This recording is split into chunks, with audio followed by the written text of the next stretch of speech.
Tonight on P&G Weekly, an interview with internet personality Asmongold, my top favorite person who may or may not identify as Chithreevish, and the top stories of the week coming up on P&G Weekly.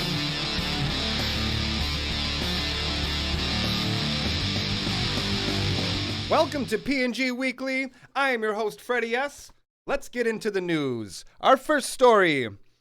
Israel owns Tik Tok.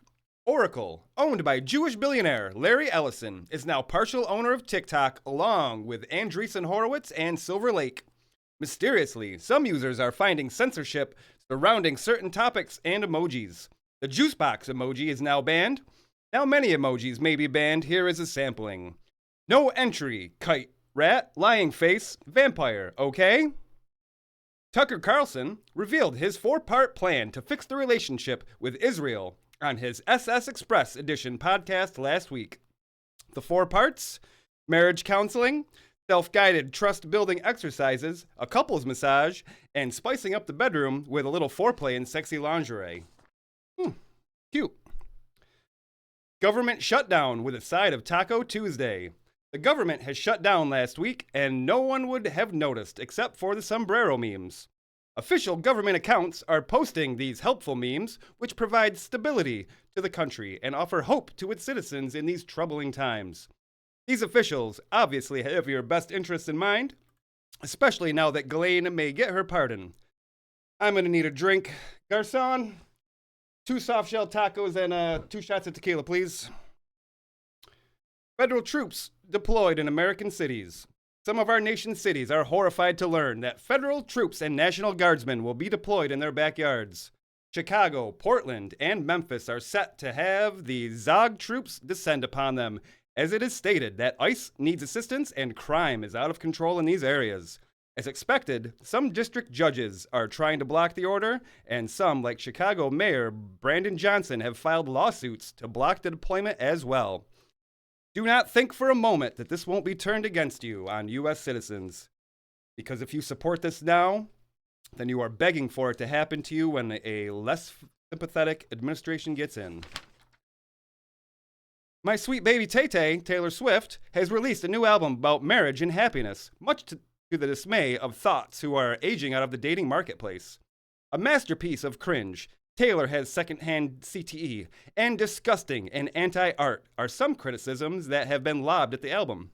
What I think everyone missed was that if you take the 1995 movie Showgirls, starring Elizabeth Berkley, and start playing the Life of a Showgirl album on the third Lion's Roar, you're basically going to have a terrible time and regret the experience fully.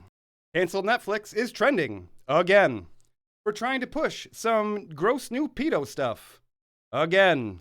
We reached out to Netflix for comment, and they responded. Bollock demands the blood of the innocent. And also, please, check out Matt McCusker's new special, A Humble Offering. Prince Adam has been freed from Snake Mountain Prison after a brief detainment by Skeletor for trying to provide aid to some distressed communities in Eternia. Prince Adam and many other citizens of Eternia were manning a flotilla to Snake Mountain to provide baby formula and other aid to the war-torn community. He had this to say at a press conference shortly thereafter. I will never comprehend how humans can be so evil, that you would deliberately starve millions of people living trapped under an illegal siege as a continuation of decades of oppression and apartheid. Skeletor responded, Beware, He-Man, I'll get you next time. AOC, size queen? AOC spurged out on Stephen Miller and insulted him about his height on X earlier this week. This had an unexpected consequence where many manlets on the internet were not happy with her remarks, yours truly being one of them. Many on Reddit and X were saddened by the height shaming from their big booty Latina queen, while others clapped back and had this to say. Oh yeah? Well, at least I can eat my oatmeal without a feed bag. And get off X and go practice your dressage routine. Short kings rise up. Stay tuned as we have a special interview with Asmongold coming up next. Hang on one second. I apologize. I gotta take this. I got a call coming in. Hello? Yep, this is him. Okay. All right. Well, it should be no problem. That's $7,000 in cash, though. Okay. All right. Cool. All right. My apologies. Coming up next, Jonathan Greenblatt from the ADL will be joining us. Stay tuned. So happy to welcome our next guest from the ADL, Jonathan Greenblatt. Well, Mr. Greenblatt, happy to have you here with us this evening. I must admit, sir, I was a little shocked when I got the call earlier, and your people demanded I have you on the show tonight. But happy to have you nonetheless.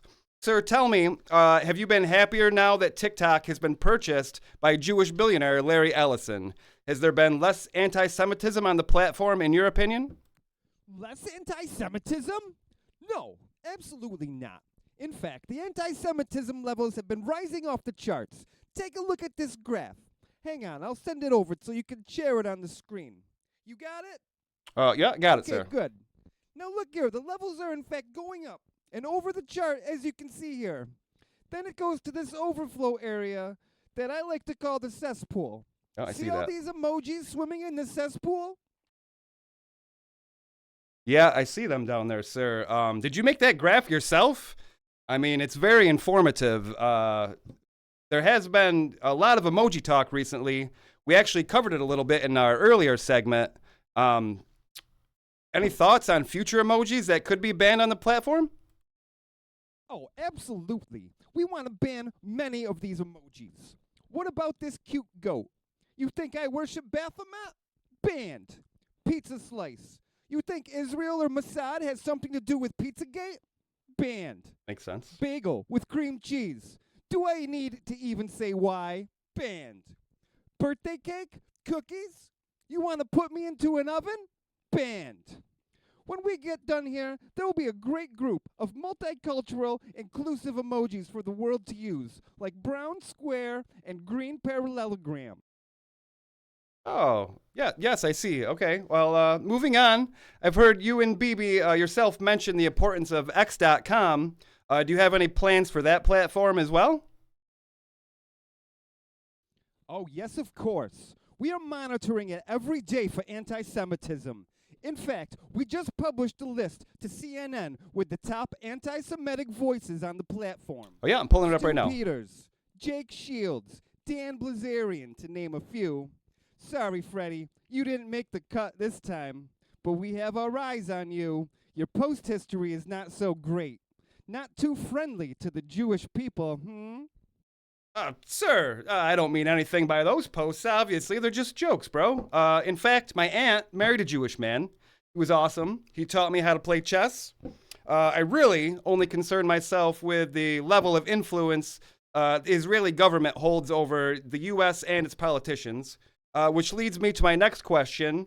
With the Democrats and some Republicans trying to decouple themselves from AIPAC funding, where does that leave the Israeli influence campaign?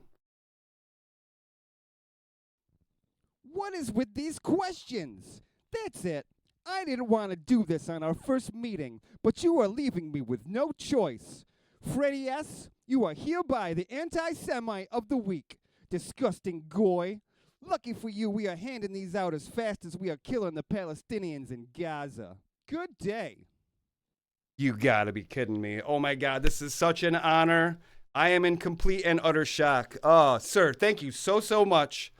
I promised myself I wouldn't cry when this happened, but I hope I can keep that promise, really. Jonathan, Mr. Greenblatt, thank you so much for being here. Thank you for this prestigious award. Keep the $7,000, buddy. Thank you. This right here is awesome. This is payment enough. Coming up next, my top favorite persons who may or may not identify as Jethrivish. Welcome back to our final segment, my top favorite persons who may or may not identify as Jethrivish. They take a little bit of a beating on this episode, so I wanted to make sure that I shouted out some of my favorite Jethrivish persons in history. First up, Jesus.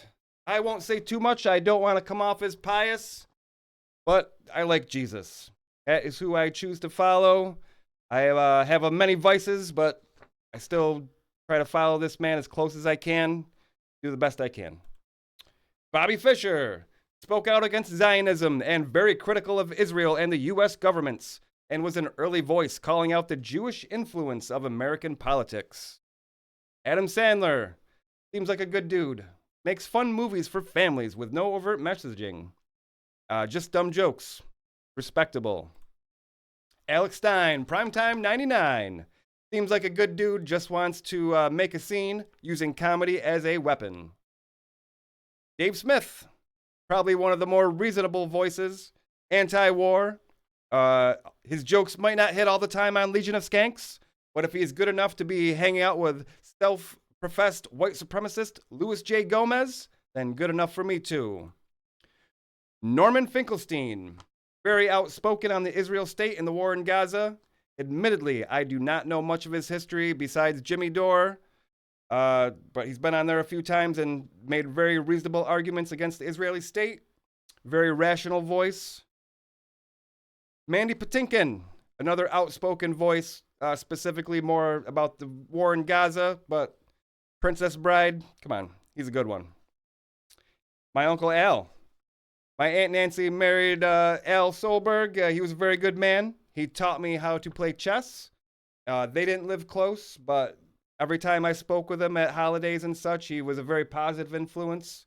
Stayed down at his house for a week or so one summer. He was a very nice man, very cool. Scrooge McDuck. Not completely sure the lineage on this one, but I'm going to take a stab in the dark.